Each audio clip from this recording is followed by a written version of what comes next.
welcome to RGV Stars Live with Alex Sarabia and Isaac Medina, Season 1, Episode 11. And remember that RGV Stars is the premier platform for showcasing the Rio Grande Valley talent and also the celebrities and fighters place to be. Exactly. And today we have another outstanding, fantastic individual from the Valley, Chris Cuadra, MMA fighter. So be careful. Yeah, be careful. Hopefully he doesn't hit us. And we're going to be learning more about his career, his background, his future goals, and anything else that he wants to share. So thank you for being here. Let's do the elbow. We're doing the elbow shake. Because of the coronavirus. COVID-19, you got to be careful. Hey, history in the making. We're going to read about it. There's going to be memes about this in the future. All the time. I mean, every day there's a new meme. Yes, and we still did an interview during this time, so we'll always remember that. So probably for our next season, we'll be wearing masks. So we're super excited. Thank you so much. We're super excited to have you here. It's a pleasure. We always love to have people like you, stars, especially fighters. I don't know about a star, but thank you so much. It's an honor to be here, and it's awesome just to get an invite. I've seen the other people on this show, and it's an honor. Yeah. Thank you. Thank you so much. So tell us a little bit about yourself, where you're from. Okay, so my name is Chris Cuadra. I'm from Mercedes, Texas. I've been in the martial arts game, mixed martial arts game, since 2009. I've been training for a good 10, 11 years, but I didn't start fighting in the cage until 2016. So about 5 years ago? 2016 was my first fight. And man, there's so many crazy stories behind that night, because little did I know that another guy, my instructor now, who was on the same card, same poster, same everything, we never met for like another year or two. And all of a sudden, now that guy is my coach. Wow. What's his name? Abram Torres. Okay, yeah. Shout out to Abram. We know who Abram is. He'll be on the show soon as well. Okay, there you go. Yeah, so just crazy stuff, little stories like that. So tell us a little bit of how you got interested in fighting. Okay, so... Were you a bully since like high school and a fighter? No, the thing is, I was bullied. Oh. Yeah. So, you see, I've always been an athlete. I've always been a kid that played baseball, basketball, football. But, you know, when you're down here in the Valley, it's a little rough sometimes. And I always just was inspired by Rocky movies and Van Damme movies and just looking at all the training and the montage videos. And I was like, I want to do that, you know? And my mom never let me. No, that's local. You're not gonna do that. You're gonna go brain damage, you know. And we've heard that from a lot of the fighters that a lot of the moms don't support it initially. They're afraid. They want to protect their child. So whatever. I just stayed to the normal sports, you know. And come high school, I got into a school fight, and so. Why?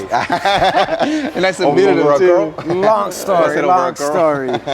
But let's just say, I won, by the way. Okay. But after that, my mom. Was it my decision or? No. It's more like being pulled apart. No, so after that, my mom said, "Okay, I just want you to know how to defend yourself if anything ever happens again or." Stuff like that, you know. So what she did was give me the okay to go join a boxing gym or whatnot. Well, that was around 2009. 2009, my freshman year.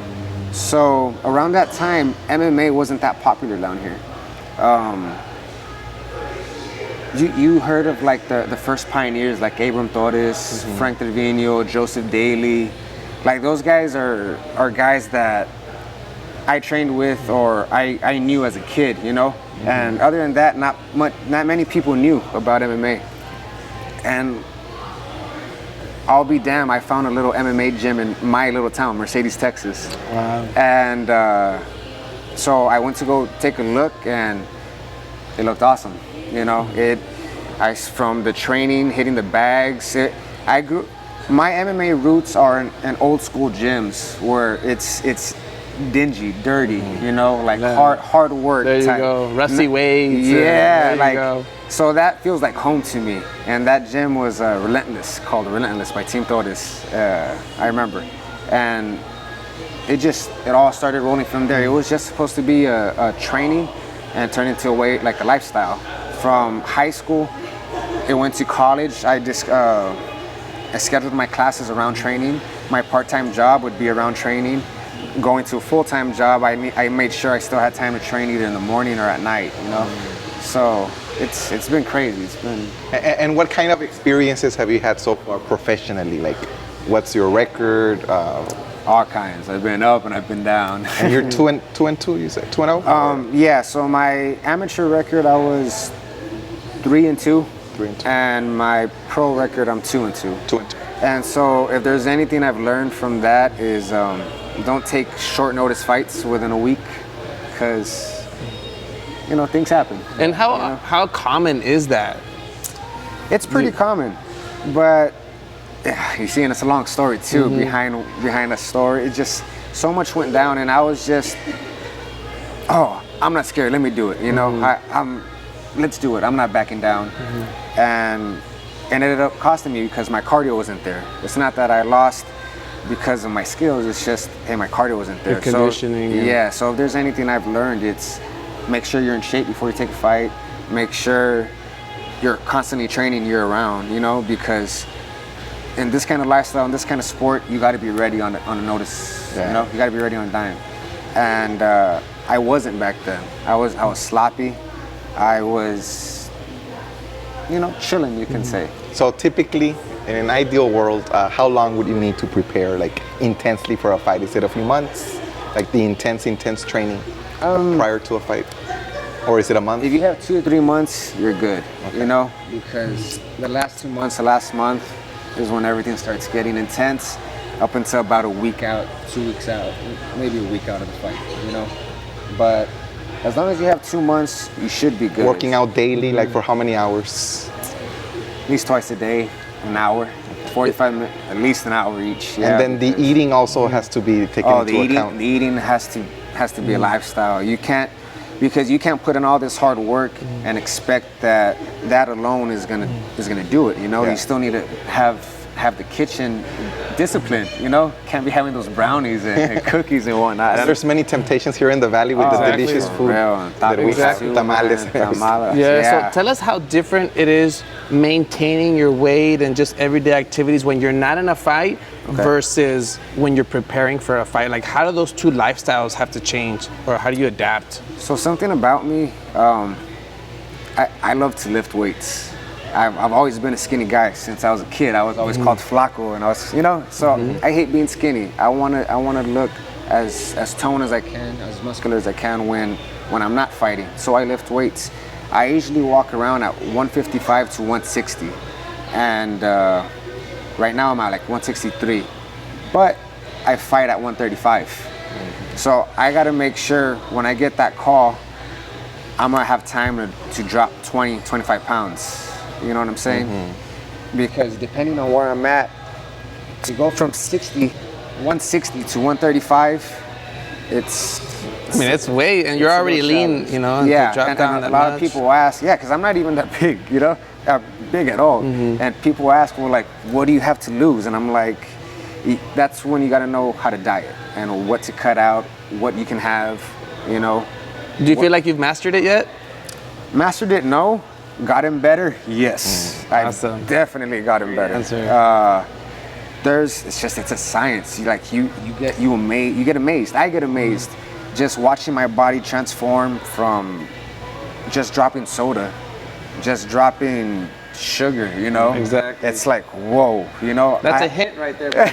Yeah. Weight loss, get rid of the sugar. Good advice. And don't get me wrong, I'm one of those people that when I'm eating, I need something carbonated because I need a burp, you know? And it's just discipline. When it's fight camp, it's just water. There you go. I've been cheating recently, and there's these things called like ice water. It's carbonated water. It's kind of like a Topo Chico, but different flavor. Oh man, they're good. Yeah, they're good. And who do you admire, like MMA fighters locally, nationally, that you really, really look up to? Or role models in your life? Man, I look up to so many people, like everyday kind of people. So when you get into the martial arts business and like jiu-jitsu, Muay Thai, and you just share the mats with people, you're meeting strangers you would have never met, older, younger, your age, doctors, construction workers, from all sorts of different types of life, you know? And I've seen some of these people and what they have and what they did to achieve it, and that just makes me want to achieve my dream, you know? I've seen them put in the work, and I see them that they can train and have a certain lifestyle. Not train like a fighter, of course, but just to live that lifestyle of being successful, right? Yeah. So that's what motivates me to keep going. But as far as like training wise and who motivates me, I'd have to say my team and my instructors and looking at the pioneers before me, you know? Like back then the valley used to be so separated. It used MMA wise, it used to be like Westlaco versus McAllen or, you know, stuff like that. And I can honestly say I've seen it from where it's this gym versus this gym to now the Valley works as a team and we're trying to get out together. Like we're trying to go higher and higher, which I think is awesome, you know? And when I see my buddies like Vic Martinez, Luke Flores, I know those names. Interviewed Victor Those are big Martinez. names. yeah, Carlos Diego, you We've know? interviewed him too. When we're in the room, I remember when I first started training with these guys, because I'm like a new guy, or the newest guy to their team, you know? And I saw the work they put in. Not saying my old team never didn't put in the work. You know, I've always been around, and I've been blessed to be around champion mindsets. Fabian Saldivar, when he was back at STFC, he was a champ. Joseph Daly, when they were champs. Every gym I've been to had a champion, and just when you see a champion mindset in front of you, like putting in the work, and then somebody like Carlos Diego that's in the UFC right now, it's like there is no shortcuts. And seeing the hard work and being a part of it just motivates you, you know? Wow, so it's wonderful to have a team and an environment for growth. Yeah. That support system. Yeah, because if I don't train, they'll call me out. Hey, where are you at, you know? And that without, MMA is, you're in there by yourself, but it's a team sport, you know? It's like bodybuilding. They don't do it on their own. They have a team behind them. Yeah. That's right. But they step on stage alone. So you've given some advice already, like with eating habits. Sorry, I got carried away, right? and also with like having a support system. But what other advice would you give our viewers who perhaps want to follow in your footsteps and want to become an MMA fighter? What else can you tell them? What can they do? How can they get started? Okay, so you can't just become an MMA fighter overnight, you know? It's nothing that I planned. And what I learned, if anything, throughout my years is you got to start at the basics. You got to go compete at jiu-jitsu tournaments, local jiu-jitsu tournaments, find tournaments in San Antonio, you know, out of town, local tournaments, just stuff you can attend, stuff that's doable. Start learning all around. Don't just focus on the ground, or just don't focus on your boxing. Focus on everything. Be a mixed martial artist, because nowadays the animals getting in there, man, they're crazy. It's like you got to be ready for everything. There's so many disciplines wrapped up in one person. That's good advice. Very nice. And Thank you for sharing. And just don't rush it. Be patient. Be patient. Be patient. Awesome advice. Well, any closing remarks that you want to leave for our viewers who are watching? Yeah, guys. So RGV Stars. The best show ever. It's crazy, right? You're a star from the RGV, Absolutely. so thank you for being here. Thank you. And you have a dream, go get it. Whether it's sports, doctor, anything. With hard work, anything is possible. My sister, my little sister, she's about to get her master's. She's 3 years younger than I am. Wow. And what degree? Or Psychology. Oh, psychology. Like, There you go. So, like she has no idea, but she inspires me. She's 3 years younger than me, and she's so smart, man. It's like, it's crazy. And I'm over here fighting in cages, you know? There Like, you go. But if anything, just follow your dream and surround yourself around the right people. The people that you have around you make a big difference. Not everybody's gonna have your vision, you know? Yeah. And speaking of dreams, where do you see yourself in 5 years, in 10 years, future goals that you have? I would, honestly, in about 5 to 10 years, I would love to open my own gym.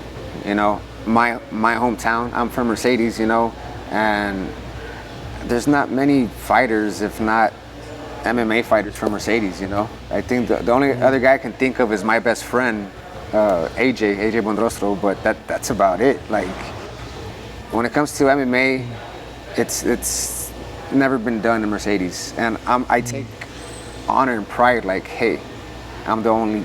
Well, I shouldn't say I'm the only one, but one of the first ones for Mercedes. You know, Awesome. and so I just want to represent well, and whatever I can do to get ahead in life. You know, I would love to open up my own gym, and eventually get my bachelor's. Awesome. In what degree? Or Kinesiology and criminal justice. Okay. There you go. Outstanding. And how can our viewers find you in social media like Facebook or Instagram so that they can add you? So on Facebook, I'm under Chris Cuadra, last name Cuadra, and on Instagram at Chris Quad. So just Chris and then Cuad. There you Quad. go. That's it. No underscore, no numbers. Awesome. Simple. Awesome. It's been a pleasure to have you here. Hey, Thank you so much, Elbow. Thank you so We much. wish you the It best was in an your honor. career. Tell your sister you met a psychology professor. I will. I And will. whatever she needs, I'm here. And a bodybuilder. There you go. There you go. And this was RGV Stars live with Alex Arabia and Isaac Medina. Remember that RGV Stars is the premier platform for showcasing RGV talents. The celebrities' place to be and fighters. Yes. Episode 11 of season 1. Until next time. We'll see you guys later. See y'all later.